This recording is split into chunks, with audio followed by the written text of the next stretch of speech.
Hi, I am Chitra. I am Madhvi. I'm Jyoti. I'm Suchitra. Together, we are your hosts. On the Edge podcast. We bring you stories and experiences From our experiments around learning, marketing, and design. These are stories of people, technology, And people interacting through technology. of what we see, create, And recommend.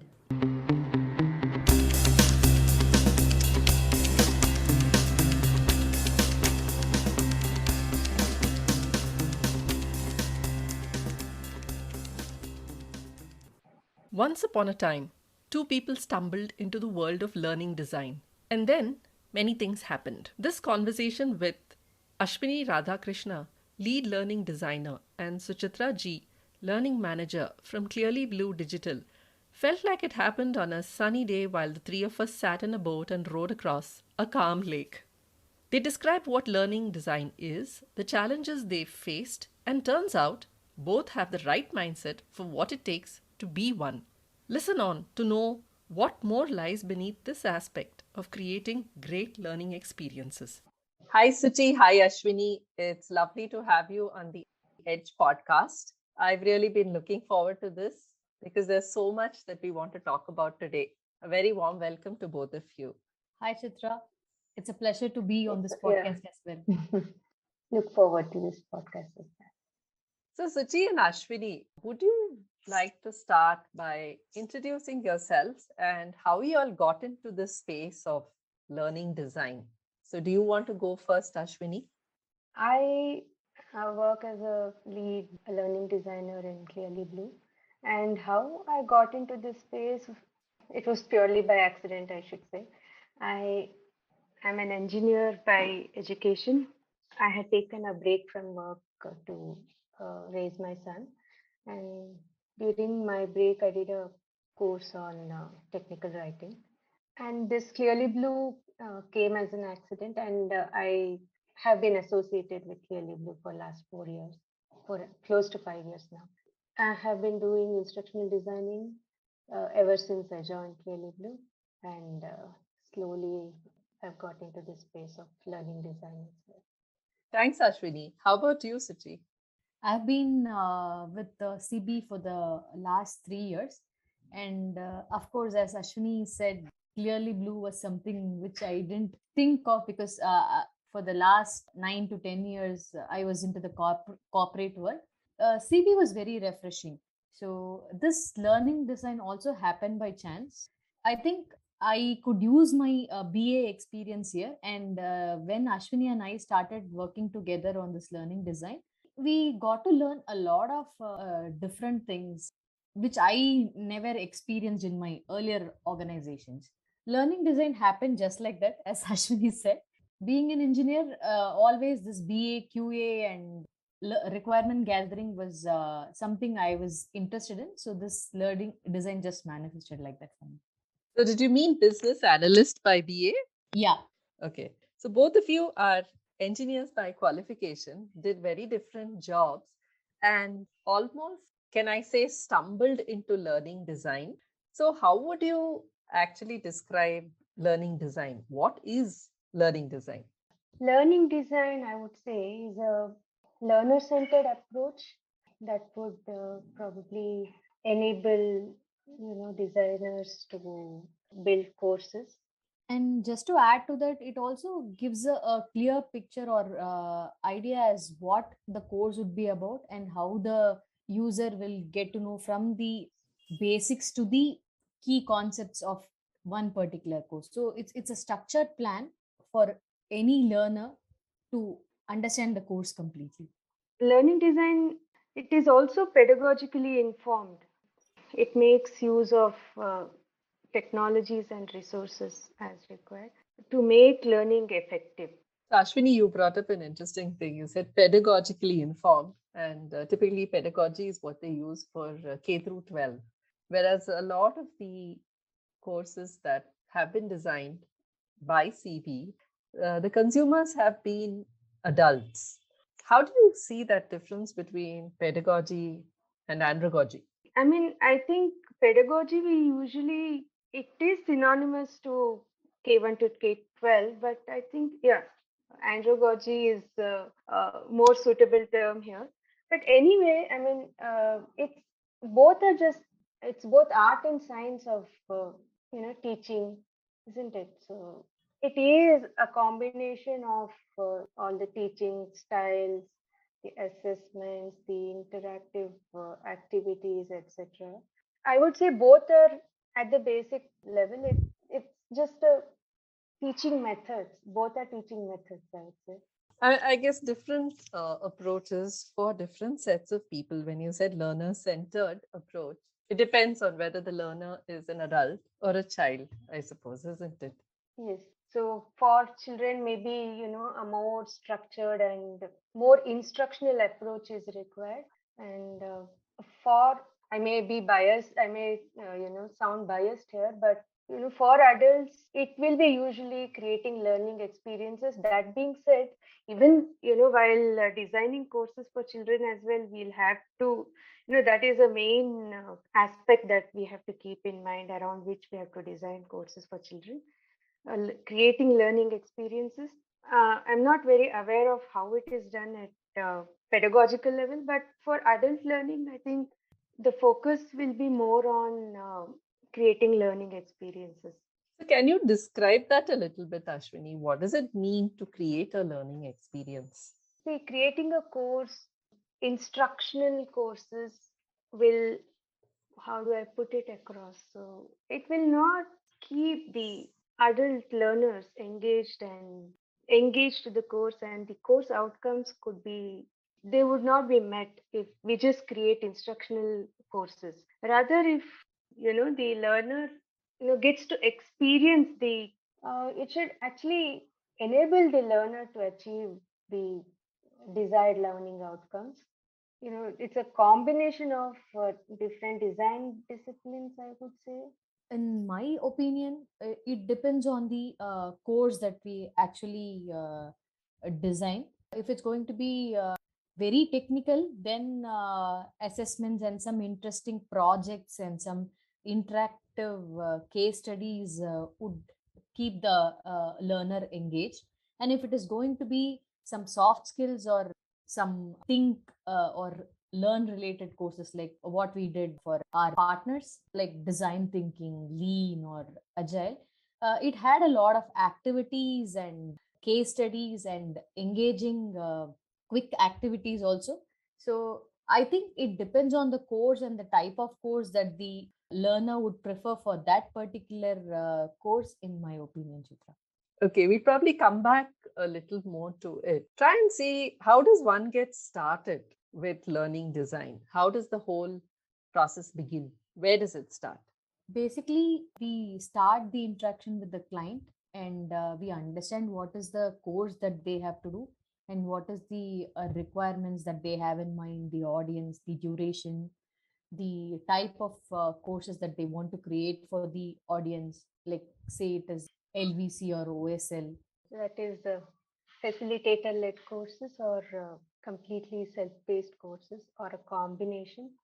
And after that, we understand, the skill gaps that are there. We work closely with the subject matter expert, and then we design and plan a course structure rather, which will include the learning outcomes of the course, the various instructional materials that would be used, the assessments, the activities, the projects, and everything in between. So, how would you describe this process of even creating that learning design document? If I can assume that that's the first artifact that you create and share with a client so that you all mutually understand what you're trying to do or what you're trying to accomplish. Okay, at a very high level, you could think of a learning design document as a table of content in a book, which will give a list of what are the various topics that are discussed in a book. But it is not just that. There is more to that. How a particular topic gets translated at the end, and how the end user is going to consume it.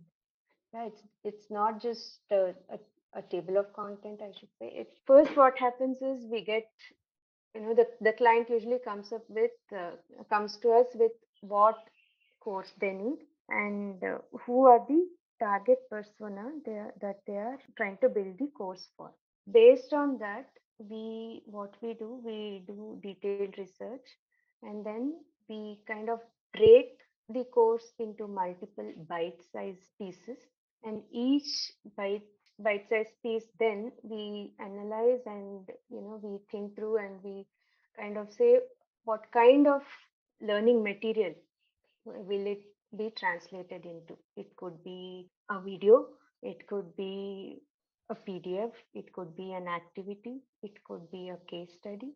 And we also, spruce it up with assessments and assignments in between to reinforce learning. So So then just we get a buy-in from the client. Yeah, Suchi, you would want to add something. just to add to Ashwini's point, in some cases, the client themselves come up with a bare bone structure of what is the course and the topic that they would like to cover. So, in such cases, we will do some fine tuning for the structure that they have already given. And in some cases, like Ashwini said, we'll have to do it from the scratch, understand the topic, and see what actually that target audience require for that particular course. The other way is we'll have a bare minimum structure of the learning design document or the TOC, like Ashwini rightly said. We will add the other elements where the topic has to be covered in depth and where it has to have some reinforcement learning. So, as part of our job, we do that. Thanks, Suchi and Ashwini. What are some of the challenges that y'all have come across while building an artifact like this? We have had a lot of experiences, Chitra, in this journey, and everything was, I would say, definitely it was so much to learn from all these experiences. We had different clients. Say one client knows what actually they want, the other person doesn't even know what a LDD is. So we ended up in n versions of LDD, and finally we get to know that is not the requirement at all. So everything goes for a toss, and we start from the beginnings. I think Ashwini can relate to a couple of them and get started. So I'll also add to that. One more thing is to get a buy-in from the client. Basically, when we share an LDD, we would have, or when we come up with a design document, what the customer would want is, to fill it in with content, and make it as very content heavy and very concept heavy. While what we do is we try to chunk it into different pieces in such a way that each concept more or less is thought as a different separate entity, and they wouldn't understand that. They would want everything and anything related to that topic to be taught or put into a 3-minute video, 5-minute video. I'm sorry about the background noise. So that is very difficult. That's what I have experienced personally during the last 3-4 years of my designing courses. Yeah. What is it that you can share that has helped you mitigate some of this with clients? In the building of a course, people are able to envision it only when it starts coming together, and that takes some time. It takes a few iterations. But it is critical that there is a sign off somewhere saying that, okay, this is the point where we'll start and we'll actually build you something, and then we can build on top of it. What is it that you have learned that has helped you navigate these circumstances? How do you help your clients see what is it that you're trying to do? So the first step to it is, I think, getting to know what the client actually wants. Sometimes it so happens that, as Suchi mentioned, they would know what they want. Sometimes it is like they actually wouldn't know what they want, and they kind of dismiss what they don't want as we, give them. With each iteration, they would say, "I don't want this. I don't want this. I don't want this." So I would say, get. So I would say, before we get into the exercise of building the design document, we'll have to actually sit with our clients, spend some time, get to know what they actually want, and then come up with the design document. It should also be backed by the subject matter experts. The SME also needs to say, this is, I think, the right way to build a course, and for this particular target audience, this is what is required, and this is the difficulty level that they would it would be easy for them to assimilate and things like that. I think having SMEs backing is crucial to building a design document. One challenge I think any learning designer would face is coordinating or connecting the client and the SME, Chitra. So I think Ashwini and I had rich experience in doing this, because whenever client says this is what we want and the SME says this is not at all possible, or this is not doable, so there is always a fire around you, and then you have to make both the parties understand that what the learner wants, and it's not about an individual. So end of the day, what the learner wants is important. So I think that is the biggest challenge we have, that is one of the biggest challenge we have faced in creating this LDD. So I Yeah. think in the due course of time, Ashwini and I have, I would not say mastered, but at least learn the technique of managing the client and the SME, and then ensuring that the design document shapes up well, and then we ensure that there is no maximum change once you start designing the course. So initial phase of learning design, we had multiple iterations, and after start once we start designing the course, we had to get back to the LDD. But I think with the years of experience now, we are able to ensure that the LDD is at least good to go, and then very minimal changes as you get started with the design. So that is something both of us have learned in this journey. Nice, nice, Ashwini and Suchi. I was almost thinking when y'all were talking, like it's iterative, right? This whole thing is iterative. So at some point in time, like you said, Suchi, you come to a stage where the client and yourself determine that okay, this is the point where we'll get started, and then there is always scope for improving. And I think the other point that you said very rightly about helping people connect the dots between the SME, the client, and the user, right? And y'all being the instructional designers are almost the people that are weaving the tapestry, is what came to my mind when y'all were talking. So thank you so much for that. So put it in a simple word, Chitra, I think most of the listeners can connect to it also. So earlier we were just using the waterfall model. I think then we progressed to V model, and then now it's agile. So as we start working on it, the way we work also changes. So definitely it was a great experience. Yeah, I think with time we understand that we get a fair idea of what the client would want, and we kind of start from there. And as you said, Chitra, yes, it is an iterative process. It is not like the first draft is the final one, but we try to minimize the iterations. We have found workarounds to minimize the iterations now. Of course, it is a tightrope walk with collaborating with both the SME and the clients. Our intention is in the process of the learners should not be affected. The final learning outcome should still remain, and the focus should still be on the learner. That's what we aim to do with every designing every design document. We are taking one step ahead, and I can see myself doing a fairly better job than how I started. It comes with learning, I think, dealing with people, learning and understanding it. Yes, Ashwini. In fact, I'm envisioning that maybe you and Suchi will be the authors of a course like this very, very soon in the future. Are you hinting something? Why not?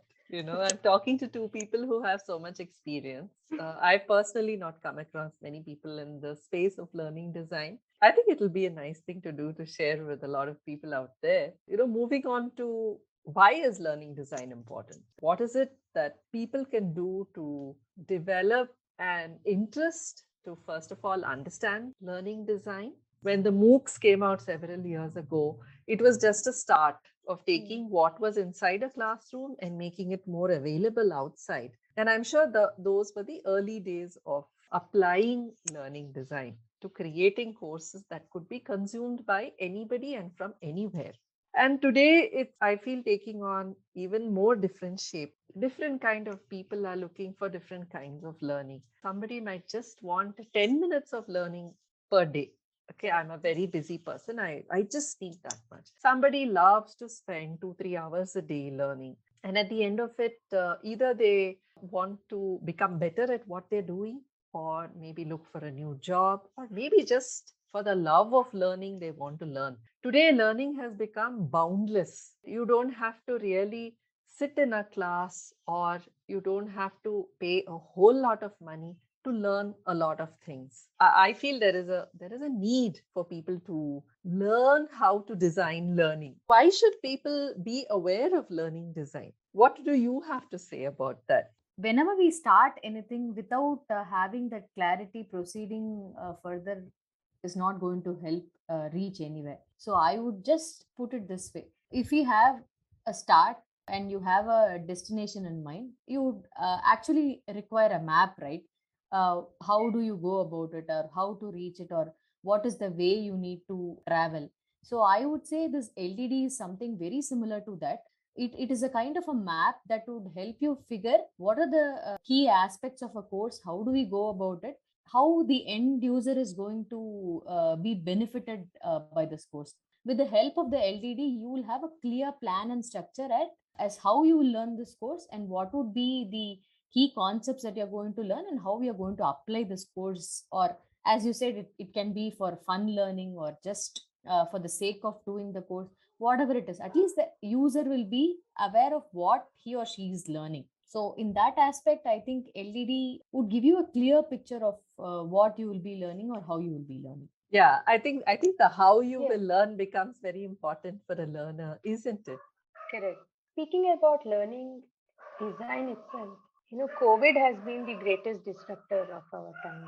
So, what used to be more and more people have realized in the last 2 years the importance of upskilling, learning beyond classrooms, and they have opted for more. They would now want to take up more courses, maybe learning shorts, or a decent sized courses. Learning design, I would say, is required because it helps create engaging and memorable learning experiences that will actually also address specific challenges that the learners are looking for. Also, within a limited time, designing courses that are not just a set of instructions or a group of videos or reading material that have been packaged together and delivered. So I would say, to make it more relevant and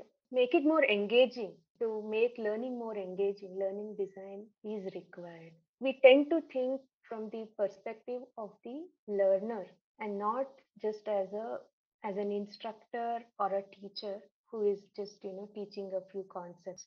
That And to add to Ashwini's point here, Chitra, I think the current trend is keep doing courses, keep adding the badges and certifications to your list, and somewhere in your career path or in the organization that you work for, it will be beneficial to you. So I think most of the learners or the end users who are eyeing on any MOOC courses, they feel that it should be an added value to their career. So if they are not very clear about what they are going to do with the course, and will that certification even help them, then they are actually not going to do a specific course, right?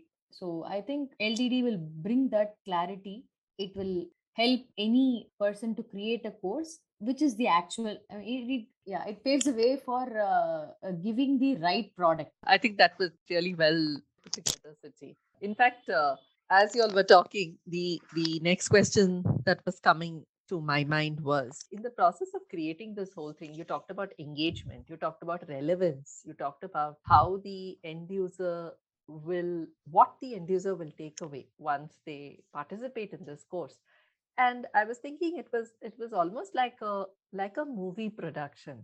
So what have been some of your learning moments as let's say storyboarders? You'll have written scripts, you'll have written storyboards.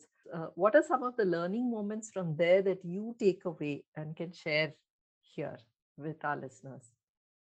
Yeah, I should say we should never assume things. There is always a scope for learning. Whenever you do anything, I would say you do it with an attitude of learning something from it. You get to learn from your people working with you, people you are collaborating with. Do anything with an attitude of, you know, there is something that I will learn from this. There is nothing that I know all. When we have an attitude of know all, that's where the learning ends. For me, learning is a continuous thing. Every day, at the end of the day, I should, have learned something. Maybe it could be as, if I am writing a script, it could be as simple as, not adding a space before a punctuation mark to, getting to work on different, technologies, maybe. The learning must happen every day. Have an attitude of learning something from anybody that you come across. So that I think is the key aspect for me in my day-to-day working. So whether it is instructional designing or it is learning, designing a learning design document or whatever, I would say an attitude of the person who I'm meeting has something, knows something more than I know is what works for me. These are definitely relevant points, and lots to take away in general. When it's a good approach to have for anything that you're doing. The question was more around what are some of the experiences that you all go through when you're actually writing the script and developing these storyboards. I understand that when you do that, that's what actually brings the course alive. It's what makes the course engaging. So, what are some of the things that you go through, or you look for, or you're watchful or aware about when you either develop a script and then you translate it into a storyboard? What I usually do is I think of myself as the consumer of this course. How would I phrase a sentence or how would I explain a particular concept so that I, as an end user, could understand what I'm trying to say? Yeah, I think that is a critical aspect to writing a script because maybe I have a certain level of understanding of a particular concept, and the end user may not have that, may not be at par with my understanding of the concept, or the target audience could be an advanced learner, and my knowledge of a concept may be very less. I think we should bridge the gap and look from the perspective of the learner. Then it's only then that we can deliver a course that will be of any value to the learner. The same goes with the storyboarding as well, I guess. You should again think from the perspective of the learner, the end user of the course. So it should not be if you're designing a course for an adult learner, you should not the visualization elements should match the learner. It should not look like the course was designed for a school going child. Looking from the thinking as the end user and trying to understand what the end user expects out of this course would be critical to designing any artifact for a learning course. Nicely said, Ashwini. One thing I can see from right from the beginning of the conversation is I think it's very crucial to have learner centricity. Keep the customer at the center of everything that you do throughout the course of the project, isn't it? Yes. Suchi, is there something that you would like to add? Nothing very specific to the script and storyboard per se, because Ashwini has covered everything. So I would just add a couple of points here on the client management or the understanding of what actually is required. So feel communication is the key part here. So once that is sorted and when nothing is missed out, I think the course will head in the right direction. because as a person who interacts with the SME or talks to the client and brings in the information to the team, that is done rightly, then the team will have confidence and they'll head in the right direction. So if there is a miss somewhere there, and when things are not communicated rightly to the team, then there might be a lot of assumption and communication. So I feel we should have the clarity and give the right information to the team, which will help them to create that energy or life to that scripts and storyboard, is my understanding. So, between the two of you, I'm sure you'll have had a basket full of personas to deal with. And like you rightly said, Suchi, it was ultimately what binds everything together is good, solid communication and a whole lot of client management. And given the fact that there's the client, there's the end user, there's the subject matter experts, and y'all as the creators, how does that dynamic play out? What have some of your experiences been? So before I talk about that, Chitra, most of the times our clients will not be the end user. Yeah, the end users will Yes. be the learners themselves, Mhm. and we would be creating courses for. I mean, we could consider the client as the end user, but many a times, we feel that the clients wouldn't put themselves in the learner's shoes when we are trying to say something that this would work or this kind of wouldn't work for this particular course. Getting a client buy-in is a challenge indeed. So yes, we have come across, we have worked with many clients who have been difficult. Yeah, some, and that being said, some have been really nice. We have had a smooth sail designing and developing many courses. We did a One of the challenges that I faced in recent times is that we did a course for this client, highly technical, a bundle of courses, 4 courses, which were highly technical. And for the client, it was just this track that constituted of 4 different courses. But for us, it was we individually considered as them as 4 different courses, and work that translated to working with 6 to 7 SMEs, building learning design documents, and then getting a buy-in from the client. Trying, I mean, when we got a response from the client that this wouldn't work, and we had to kind of revamp it and going back to the SMEs, and then getting to do that for us also was very difficult. The other thing that happened in this course was there was this one capstone project that was there for all the that spanned across all these 4 courses. That meant a certain part of the project was done by somebody, certain others were done, the concepts was covered was from some other course, and certain others were was done by the third person. So right from designing the problem statement, what I came across was I have done multiple iterations for designing this problem statement. I used to go to one SME with a problem statement. They would say, no, no, no, this is not done. This is not how we do. This is not the depth that we have covered for this particular concept in this course. So I would go back, and then we would modify, and that would have a cascading effect on something else that was done in the second or third course. So it was a challenge. Finally, we managed to do it, and yeah, we delivered a huge number of videos and reading material for that course. Wow, And it sounds like a pretty exhausting endeavor at the end of it. You know, especially if it's a technical course and there's specific subject matter experts. It's going to be that balance between and toggle between aligning everything and designing something like a large capstone project that covers all these topics.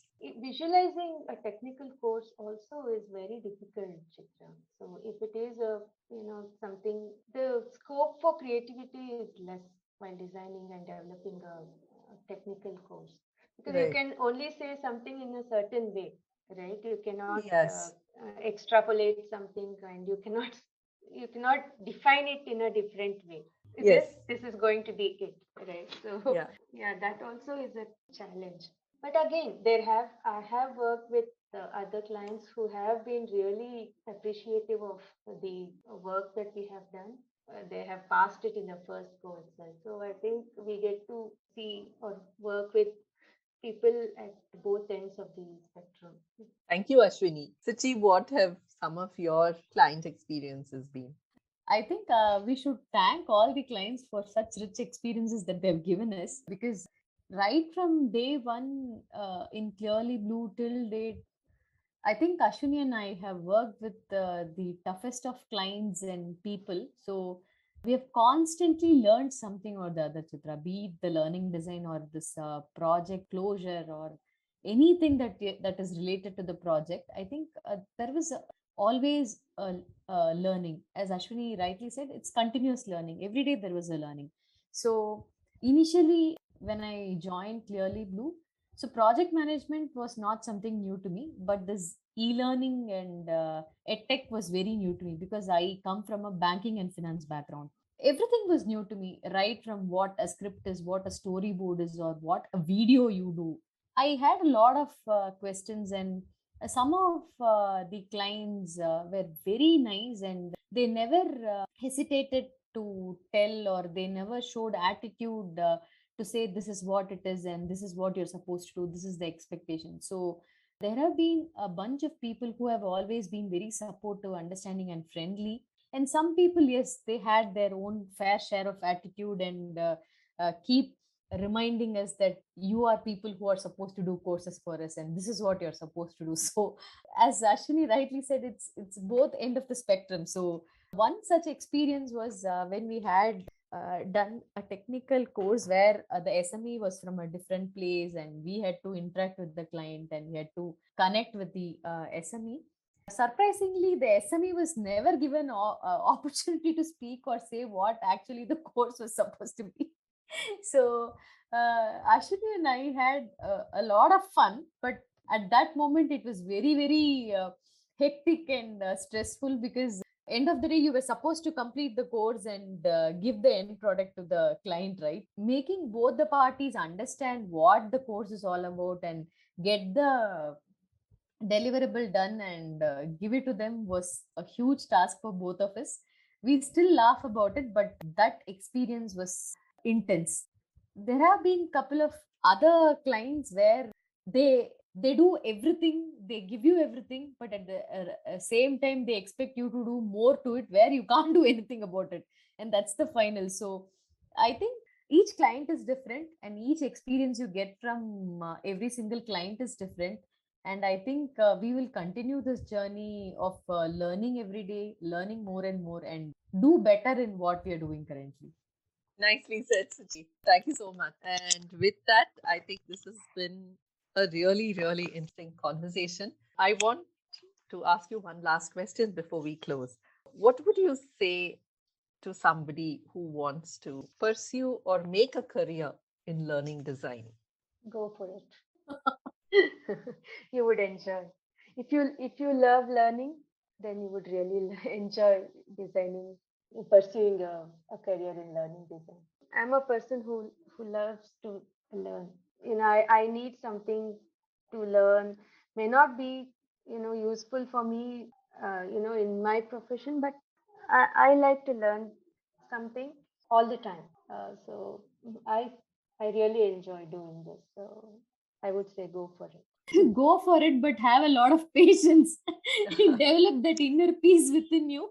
I think yeah, that we will develop in time. We will develop. I think that humility is important Yeah. in whatever we do.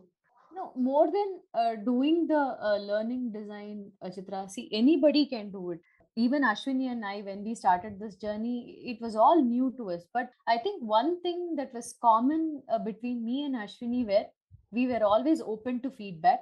We were ready to accept any criticism, and we had this end goal of creating the best LDD, because it's going to be something the end user is going to have it as a product, right? So The key points that I would quote or tell for anybody who is interested in doing this LDD is be open to feedback, keep learning, and have a lot of patience, and don't have any assumptions. Just go for it. I like the way both of you all said go for it. And with that, this conversation draws to a close for now. I hope we have many more conversations going forward around learning and learning design. And thank you so much, Suchitra and Ashwini. Thank you, Chitra. Thanks for having us. Look forward. Thanks, Chitra. I think we had a very good experience. Just it just kindle all the old experiences and memories that we had throughout this journey, and it was a lot of fun. Thank you.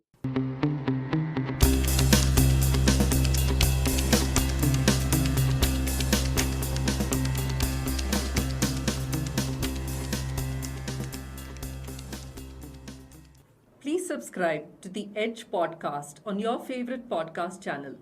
We are on Google, Spotify, Stitcher, and more. If you liked this episode, please share it with your friends. If you have stories to share and want to be featured on our podcast, write to us at podcasts@adepticlabs.com.